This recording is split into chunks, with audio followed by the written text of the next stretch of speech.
Is America still the greatest power on Earth? Since 2017, successive U.S. national security strategies have emphasized the return to a policy of competition with major powers, identifying China as the primary threat capable of challenging U.S. influence and reshaping the international order.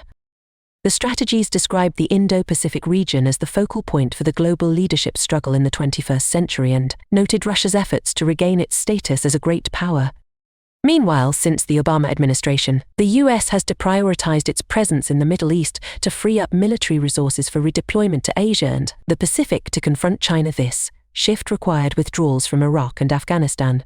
However, Washington has engaged in actions that contradict its stated strategy and the lessons of the past. It deployed 2 aircraft carrier groups to the Middle East alongside military reinforcements, became embroiled in a prolonged military operation in the Red Sea, launched airstrikes in Yemen, Syria, and Iraq against hostile targets, suffered losses in an attack on a military base in Jordan, and led efforts to counter Iranian bombardments of Israel in April 2024.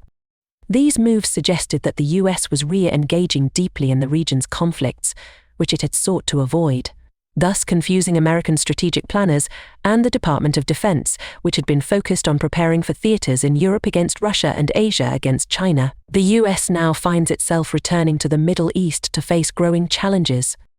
Concerns are rising in the U.S. that Washington might become overextended by fighting battles larger than its capacity, and that it is facing a strategic bankruptcy due to involvement in 3 different operational theaters. This situation calls for a re-evaluation of the U.S. grand strategy to prioritize and avoid wasting resources. Is there a U.S. grand strategy? The United States still has the strongest military in the world. However, it is gradually declining in power as it engages in commitments beyond its capabilities, exacerbating crises rather than solving them, as seen in the examples of Ukraine and the Gaza war with its regional repercussions.